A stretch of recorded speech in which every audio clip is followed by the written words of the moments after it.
Hi everyone, আশা করছি তোমরা সকলে খুব ভালো আছো। আর আমিও মোটামুটি ভালোই আছি। তো আজকে যে ভিডিওটা শেয়ার করছি তোমাদের সাথে, সেটা হচ্ছে একটা কাট ক্রিস মেকআপ লুক। এটা তোমরা যে কোনো অনুষ্ঠান বাড়িতে করতে পারো, বিয়ে বাড়িতেও করতে পারো। হ্যাঁ, আমি একটুখানি লেটে ভিডিওটা পোস্ট করছি, তার জন্য আমি খুবই দুঃখিত। তার কারণ হচ্ছে আমার পরীক্ষা ছিল, তার জন্য আমি অনেকটা ব্যস্ত হয়ে পড়েছিলাম। তাই জন্য আমি ভাবলাম যে তোমাদের জন্য একটা মেকআপ লুক নিয়ে আসা যাক। আর আমি এমনিতেও শর্ট ভিডিও আপলোড করেছি, ইনস্টাগ্রামে তোমরা চেক আউট করতে পারো, ইউটিউবেও চেক আউট করতে পারো, এমনকি ফেসবুকেও।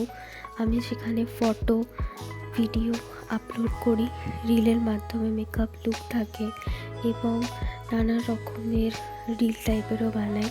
তোমরা চাইলে আমার ইনস্টাগ্রাম চেক আউট করতে পারো, সেখানেও অনেক রকমের মেকআপ লুক তোমরা দেখে নিতে পারবে। এমনকি ইউটিউবের শর্টেও আমি মেকআপ লুক শেয়ার করি, সেগুলো তোমরা চাইলে চেক আউট করবে। তো বেশি বকবক না করে ভিডিওটা করবো স্টার্ট। তার আগে তোমরা এই ভিডিওটাকে একটা লাইক করে দাও, চ্যানেলটাকে সাবস্ক্রাইব করে দাও, ছোট্ট বেল আইকন আছে ওটাকে হিট করতে একদম ভুলো না। তোমরা আমার ভিডিও দেখো অথচ কেউ সাবস্ক্রাইব করো না, লাইক করো না, কেন করো না? প্লিজ সাবস্ক্রাইব করে দাও, লাইক করে দাও, যাতে আমি তোমাদের জন্য ভিডিও এরকম আনতে পারি। অনেক দিন পর তোমাদের জন্য একটা মেকআপ লুক নিয়ে এসেছি। চলো বেশি বকবক না করে মজাটা খারাপ করবো না। তো ইনস্টাগ্রামে একটা হ্যাক দেখেছিলাম, এরকমই ফেসেতে একটা ব্লাশ লাগিয়ে নিয়েছে। তো আমি এখানে লিকুইড না, এখানে আমি পাউডার ব্লাশ লাগাচ্ছি ভালো করে, তোমরা দেখতেই পাচ্ছ। আর সেটাকে আমি একটু ভালো পরিমাণেই লাগাবো। তার কারণ হচ্ছে আমি এখানে একটুখানি টেস্ট করছি ওটা কেমন লাগে। এরপর আমি এখানে প্রথমে ফাউন্ডেশন নিয়ে ভালো করে ব্লেন্ড তো করে নিয়েছি, তোমরা দেখো। এরপর আমার মনে হচ্ছে ফাউন্ডেশনটা আমি খুব কম লাগিয়ে নিয়েছি, তাই জন্য আমি এখানে আরও একটু ফাউন্ডেশন নিয়ে নিয়েছি। আর এখানে আমি একটুখানি অ্যাক্টিং করছি, না কেন আমি এত ড্রামা করি, যাই হোক। তো আমি এখানে আরেকবার ফাউন্ডেশন নিয়ে নিয়েছি। আর এখানে দেখো একটু প্যাচি হয়ে গেছে, তো আমি এখানে ভালো করে ব্লেন্ড করবো। আমি জানি এটা কেন প্যাচি হলো জানি না, কিন্তু আমি স্টেপ বাই স্টেপ মেকআপ করার চেষ্টা করেছিলাম।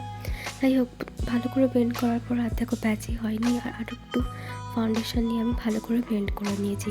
আর আমি এখানে একটা প্যান স্টিক নিয়েছি, কনসিলার লাগাইনি, সেটাকে আমি ভালো করে ব্লেন্ড করে নেবো। এরপর আমি প্রত্যেকটা একটা করে আইশ্যাডো নেব। প্রথমে সব কালার নেব না, একটা আইশ্যাডো নেব। প্রথমে ব্রাউন নেব, ব্ল্যাক নেব, এরকম করতে করতে প্রত্যেকটা আইশ্যাডো নিয়ে ভালো করে ব্লেন্ড করব, যাতে দেখতে একটু ভালো লাগে। আমি এখানে একটু স্মোকি টাইপের লুক করার চেষ্টা করছি। তারপরে এখানে একটা পিঙ্ক কালার, তারপরে নানা রকমের কালার আমি ইউজ করছি। কিন্তু তোমরা একটা জিনিস লক্ষ্য করবে, আমি খুব ভালো করে ব্লেন্ড করছি। যেমন এই ব্ল্যাক কালারটা দেখতে পাচ্ছ কত ভালো করে ব্লেন্ড করছি।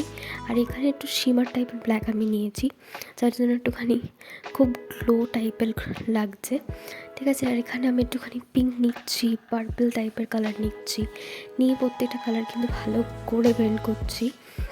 এখানে আমি কাট ক্রিজ করে নিচ্ছি একটা কনসিলার দিয়ে, সেটা হচ্ছে সুইস বিউটির কনসিলার। খুবই ভালো একটা কনসিলার, যারা ট্রাই করো, আমিও প্রথম ট্রাই করে একদম জাস্ট অসাম। এবার এখানে আমি কি করছি, এখানে একটা শিমার লাগাচ্ছি, হুডা বিউটির এই প্যালেটটা, ফেক প্যালেট। এই শিমারটা এত বিউটিফুল, এটা না একটা কোরাল টাইপের দেখতে লাগে, গোল্ডেন লাগে, আবার সিলভার লাগে, মানে একটা খুব ভালো একটা কালার, মানে সামনে থেকে দেখলে বুঝতে পারবে। এবার এখানে একটুখানি সিলভার আমি এখানে ইউজ করেছি, আরও দেখতে ভালো লাগছে, তোমরা দেখো, মানে কাটকিসটা একদম পারফেক্ট হয়েছে। এবার আমি এখানে একটুখানি কী করছি, আর একটু ব্ল্যাক নিচ্ছি।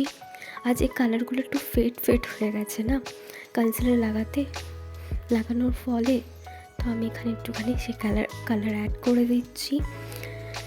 এরপর আমি এখানে একটা ব্ল্যাক আইশ্যাডো নিচ্ছি, আর ব্ল্যাক আইশ্যাডোটা খুবই ভালো, সেটা দিয়ে আইব্রোটা করে নিচ্ছি, তোমরা দেখতেই পাচ্ছ। আর পুরো ফুল ফেস মেকআপ আমার ডান।